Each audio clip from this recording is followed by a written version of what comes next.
Video 213 ఈ వీడియోలో మనం లాంగ్ లెగ్డ్ డోజీ గురించి తెలుసుకుందాం. సో లాంగ్ లెగ్డ్ డోజీ అంటే జనరల్గా ఒక పర్టికులర్ డే రోజున ఎక్కడైతే ఓపెన్ అయిందో ఆ రోజున మార్కెట్ క్లోజ్ అయ్యేసరికి ఆల్మోస్ట్ ఆల్ అదే ప్రైస్లో క్లోజ్ అవుతుంది. అండ్ అలాగే ఆ పర్టికులర్ డే రోజున చాలా పైకి వెళ్తుంది అండ్ అలాగే చాలా కిందకు కూడా వెళ్తుంది. ఫర్ ఎగ్జాంపుల్ మేబీ ఒక స్టాక్ ₹100 దగ్గర ఓపెన్ అయితే ఒక 2% పెరిగి ₹1 or ₹2 దాకా పెరగచ్చు. అండ్ అలాగే ఒక 2% పడి ₹98 దాకా పడచ్చు. కానీ డే ఎండ్లో క్లోజింగ్ ఆల్మోస్ట్ 100 దగ్గరే అవుతుంది. కాబట్టి మనం హై అండ్ లోని జాయిన్ చేస్తూ ఒక విక్ని కనుక డ్రా చేస్తే మనకి ఇలాగా ఒక పెద్ద లాంగ్ లెగ్డ్ డోజీ ప్యాటర్న్ అనేది ఫామ్ అవుతుంది. మార్కెట్లో ఇలాంటి లాంగ్ లెగ్డ్ డోజీ ప్యాటర్న్ వస్తే అది ఖచ్చితంగా ఇన్సైడర్ మనల్ని ట్రాప్ చేయడం కోసం మాత్రమే చేస్తూ ఉన్నాడు. మరి ఆ ట్రాప్లో మనం ఎలా పడకుండా ఉండాలి ఈ వీడియో చూసి తెలుసుకుందాం. అయితే ఫస్ట్ ఆఫ్ ఆల్ ఒక లాంగ్ లెగ్డ్ డోజీ అంటేనే కన్ఫ్యూజన్. సో జనరల్గా ఆ రోజు బాగా పెరగాలా లేకపోతే బాగా పడాలా అన్న కన్ఫ్యూజన్ వచ్చి ఎటు కాకుండా జస్ట్ ఎక్కడైతే ఓపెన్ అయిందో అక్కడే క్లోజ్ అయింది. మరి ఈ కన్ఫ్యూజన్ ఎప్పుడైతే మనకి క్రియేట్ అయిందో ఆ పర్టికులర్ డే రోజున ఇంట్రాడే చేసే వాళ్ళు ఉంటారు చూసారా, ఆ ఇంట్రాడేలో బయ్యర్స్ ఉంటారు, at the same time sellers ఉంటారు. ఇద్దరి స్టాప్ లాసెస్ హిట్ అయిపోతాయి. ఆ రోజు ఇద్దరి స్టాప్ లాసెస్ హిట్ అవడం వల్ల వాళ్ళు నెక్స్ట్ డేస్ ట్రేడ్ చేయడానికి అంత ఇంట్రెస్ట్ చూపించారనమాట. అందుకే మార్కెట్లో ఉన్న బయ్యర్స్ని సెల్లర్స్ని ఇద్దరిని ఆ స్టాక్కి దూరం పెట్టాలి అని గనక ఇన్సైడర్ ఫిక్స్ అయితే ఆ రోజున ఒక లాంగ్ లెగ్ డోజీని క్రియేట్ చేస్తారు. దానివల్ల బయ్యర్స్ సెల్లర్స్ ఇద్దరూ భయపడతారు, ఇద్దరూ ఆ రోజు లాస్ బుక్ చేసుకుంటారు. అయితే కొన్నిసార్లు ఇన్సైడర్ ఎలాంటి గేమ్ ఆడకుండానే లాంగ్ లెగ్ డోజీ ఫామ్ అవుతుంది. దాన్ని మనం ఎలా అర్థం చేసుకోవాలి అని అంటే, ఫర్ ఎగ్జాంపుల్ నేను ఇక్కడ హెచ్డిఎఫ్సి బ్యాంక్ యొక్క స్టాక్ చార్ట్ చూపిస్తున్నాను. దీంట్లో నాకు ఇక్కడ ఒక లాంగ్ లెగ్ డోజీ ఫామ్ అయింది. యాక్చువల్గా స్టాక్ ప్రైస్ పెరుగుతూ వెళ్ళి ఇక్కడ ఒక కన్ఫ్యూజన్ ఫామ్ అయింది. ఇంకా పైకి వెళ్ళాలా లేదా కిందకి వెళ్ళాలా అనే కన్ఫ్యూజన్ కోసం లాంగ్ లెగ్ డోజీ ఫామ్ అయింది.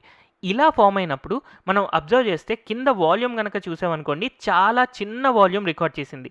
సో ఎప్పుడైతే ఇలాంటి లాంగ్ లెగ్ డోజీ వచ్చి చాలా చిన్న వాల్యూమ్ క్రియేట్ అయింది అని అంటే అదేమీ కన్ఫ్యూజన్ కాదు, క్లారిటీయే. Trend present already up trend ఉంది కదా, అదే అప్ ట్రెండ్లో పైకి వెళ్తుంది అని చెప్పి మనం అర్థం చేసుకోవచ్చు. సో లాంగ్ లెగ్ డోజీ వచ్చినప్పుడు వాల్యూమ్ కనుక తక్కువ ఉంది అని అంటే అది ట్రెండ్ కంటిన్యూషన్ అని గుర్తుపెట్టుకోవాలి. సో సింబాలిక్గా మనం అబ్జర్వ్ చేస్తే లాంగ్ లెగ్ డోజీ వచ్చిన రోజున లో వాల్యూమ్ వస్తే అది మనకి పాసిబుల్ ట్రెండ్ కంటిన్యూషన్. సో ఆ ట్రెండ్ ప్రెజెంట్ అప్ ట్రెండ్ ఉంటే అప్ ట్రెండ్ కంటిన్యూ అవుతుంది, లేదా డౌన్ ట్రెండ్ ఉంటే డౌన్ ట్రెండ్ కంటిన్యూ అవుతుంది అని చెప్పి మనం అర్థం చేసుకోవచ్చు. వెరస్ ఆపోజిట్లో ఒక లాంగ్ లెగ్ డోజీ ఫామ్ అయినప్పుడు హై వాల్యూమ్ రికార్డ్ చేసింది, ఆ పర్టికులర్ డే రోజున యావరేజ్ వాల్యూమ్ కంటే చాలా ఎక్కువ వాల్యూమ్ రికార్డ్ చేసింది అని అనుకోండి. అలాంటప్పుడు అదొక పాసిబుల్ ట్రెండ్ రివర్సల్, అక్కడ నుంచి స్టాక్ ప్రైస్ రివర్స్ అయి పడచ్చు అని చెప్పి మనం ఎస్యూమ్ చేసుకోవచ్చు అనమాట. సో దీనికి మనం ఒక పర్ఫెక్ట్ ఎగ్జాంపుల్ చూద్దాం. కోటక్ మహీంద్రా బ్యాంక్ చార్ట్ తీసుకున్నాను. ఇది లాస్ట్ 1 month చార్ట్. ఈ 1 monthలోనే మనకి లాంగ్ లెగ్ డోజీ ఒక 2-3 సార్లు ఫామ్ అయింది. ఈ 2-3 సార్లు ఫామ్ అయినప్పుడు మనకి ఏం జరిగింది అనేది చూద్దాం. So first long leg doji నాకు ఇక్కడ కనపడుతుంది. సో ఇలాంటి లాంగ్ లెగ్ డోజీ రాకముందు ఏం జరుగుతుంది, స్టాక్ ప్రైస్ ఇలా పడిపోతూ ఉంది.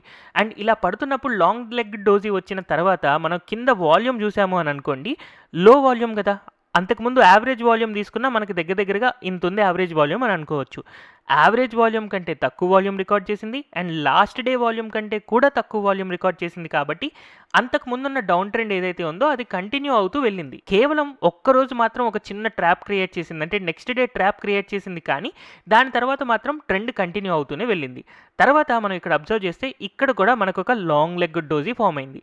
సో ఇలాంటి లాంగ్ లెగ్ డోజీ వచ్చినప్పుడు వాల్యూమ్ అనేది ఆల్మోస్ట్ యావరేజ్ వాల్యూమ్కి దగ్గరగా వచ్చింది. కాబట్టి ఇది కన్ఫ్యూజన్. ఇక్కడ నుంచి స్టాక్ ప్రైస్ ఏమైనా అవ్వచ్చు, పెరగచ్చు లేకపోతే పడచ్చు, ఒక కన్ఫ్యూజన్ క్రియేట్ అయింది. కాబట్టి ఇలాగా ఎప్పుడైతే యావరేజ్ వాల్యూమ్ దగ్గర వచ్చిందో మనం పెద్దగా ట్రేడ్ చేయం. తర్వాత ఇక్కడ నేను అబ్జర్వ్ చేస్తే ఇంకొక లాంగ్ లెగ్ డోజీ ఫామ్ అయింది. సో ఇలాంటి లాంగ్ లెగ్ డోజీ ఫామ్ అయిన తర్వాత మళ్ళీ ఇంకొక లాంగ్ లెగ్ డోజీ కూడా ఫామ్ అయింది. సో ఇలాగ 2 కన్ఫ్యూజన్స్ వచ్చాయా. అండ్ వాల్యూమ్స్ కూడా అబ్జర్వ్ చేస్తే యావరేజ్ వాల్యూమ్స్ కంటే ఎక్కువ వాల్యూమ్స్ రికార్డ్ చేస్తున్నాయి. కాబట్టి అప్పటిదాకా ఇది స్టాక్లో డౌన్ ట్రెండ్ ఉంది, కాబట్టి ఇక్కడ నుంచి రివర్స్ అవ్వబోతుంది, అప్ ట్రెండ్లోకి వెళ్ళబోతుంది అని చెప్పి ఈ 2 లాంగ్ లెగ్ డోజీస్ హై వాల్యూమ్స్తో రావడం వల్ల మనకి క్లియర్గా అర్థమైపోతుంది అనమాట. సో ఇలాగా లాంగ్ లెగ్ డోజీస్ని విత్ రెస్పెక్ట్ టు వాల్యూమ్ కనుక మనం అబ్జర్వ్ చేస్తే చాలా మంచి అప్ మూమెంట్స్‌ని మనం క్యాచ్ చేసుకోగలుగుతాం. సో, ఈ వీడియోలో గనక మీకు ఏదైనా చిన్న కన్‌ఫ్యూజన్ ఉందంటే దీన్ని మళ్ళీ రిపీటెడ్‌గా చూడండి. ఇవి చాలా సింపుల్ పాయింట్స్ అయినా కూడా మర్చిపోవడానికి చాలా ఎక్కువ ఛాన్సెస్ ఉంటాయి. And even long legged doji అయినా కూడా మనకెక్కడైతే ఒక పర్టిక్యులర్ ట్రెండ్ ఉంటుందో ఆ ట్రెండ్‌కి సంబంధించి రెసిస్టెన్స్ లైన్ దగ్గర కానీ, లేదా సపోర్ట్ లైన్ దగ్గర కానీ మనం పట్టించుకుంటే చాలా మంచిది. లేదా ఒక పెద్ద ర్యాలీ వచ్చిన తర్వాత మనకి లాంగ్ లెగ్డ్ డోజీ వచ్చింది అనంటే అలాంటప్పుడు మనం పట్టించుకుంటే దాన్ని మనం కరెక్ట్‌గా అర్థం చేసుకోగలుగుతాం.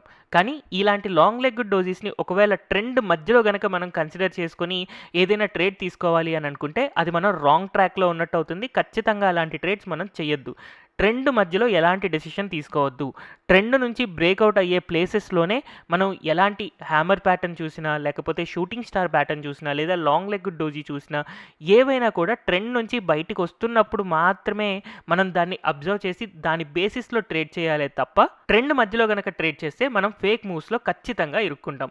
హోప్ ఈ పాయింట్ మీరు గుర్తుపెట్టుకుంటారు అని అనుకుంటున్నాను. ఈ వీడియోలో మీరు ఇప్పటిదాకా నేర్చుకున్నది చాలా చిన్న విషయం. బట్ ఇలాంటి ఎన్నో విషయాలన్నీ కలిపితేనే మనం టెక్నికల్ అనాలిసిస్‌ని ప్రాపర్‌గా నేర్చుకోగలుగుతాం. సో మీరు ఫ్రీగా టెక్నికల్ అనాలిసిస్ పూర్తిగా నేర్చుకోవాలి అని అనుకుంటే తెలుగు స్టాక్ ఛానల్ అని యూట్యూబ్‌లో సెర్చ్ చేస్తే మీకు ఈ లోగోతో మన ఛానల్ కనపడుతుంది.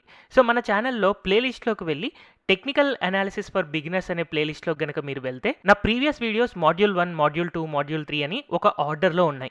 అండ్ అలాగే నేను ఫ్యూచర్‌లో అప్లోడ్ చేయబోయే వీడియోస్ వీడియో 1, వీడియో 2, వీడియో 3 అని చెప్పి ఒక ఆర్డర్‌లో వస్తాయి. కాకపోతే యూట్యూబ్‌లో చాలా డిస్ట్రాక్షన్స్ ఉంటాయి. మనం ఒక వీడియో చూస్తున్నప్పుడు ఇంకొక థంబ్‌నెయిల్ కనిపిస్తే అటువైపు డైవర్ట్ అయిపోతూ ఉంటాం. అలా డైవర్ట్ అవ్వకుండా ఉండడం కోసం మనం ప్లే స్టోర్ ఓపెన్ చేసుకొని అందులో తెలుగు స్టాక్ ఛానల్ అని చెప్పి టైప్ చేశారనుకోండి. అగైన్ మన లోగోతో తెలుగు స్టాక్ ఛానల్ యొక్క యాప్ కనపడుతుంది. సో ఈ యాప్‌ని మీరు ఇన్‌స్టాల్ మీద క్లిక్ చేస్తే అది మీకు ఫ్రీగానే ఇన్‌స్టాలేషన్ అవుతుంది. సో ఈ యాప్‌లో మీ మొబైల్ నంబర్ ఎంటర్ చేయాలి. తర్వాత మీ నేమ్ అండ్ ఈమెయిల్ ఐడి ఇచ్చిన తర్వాత మీకు ఈ వీడియోస్ చూడడానికి కుదురుతుంది. సో వన్స్ మనం యాప్ ఓపెన్ చేసిన తర్వాత పైన కనపడుతున్న ఆ 3 డాట్స్ మీద గనక మనం క్లిక్ చేసాము అనుకోండి, అలాంటప్పుడు మనకి ఇక్కడ ఫ్రీ మెటీరియల్ అని చెప్పి సెకండ్‌ది కనపడుతుంది. సో వన్స్ మనం ఆ ఫ్రీ మెటీరియల్ మీద క్లిక్ చేస్తే ఇలా డాక్యుమెంట్స్, వీడియోస్ అండ్ టెస్ట్స్ అని కనపడతాయి. అందులో మనం వీడియోస్ మీద సెలెక్ట్ చేసుకుంటే మనకి యూట్యూబ్‌లో ఉన్న వీడియోసే ఇక్కడ ఆర్డర్‌లో కనిపిస్తూ ఉంటాయి. సో ఇలా పూర్తిగా మీరు ఒక ఆర్డర్‌లో ఏ వీడియో తర్వాత ఏ వీడియో చూస్తూ టెక్నికల్ అనాలిసిస్ కంటిన్యూస్‌గా నేర్చుకోవాలి అనేది మీకు చాలా హెల్ప్‌ఫుల్‌గా ఉంటుంది. అయితే ఇదే యాప్‌లో స్టోర్ సెక్షన్‌లో నా పెయిడ్ కోర్సెస్ కూడా ఉన్నాయి.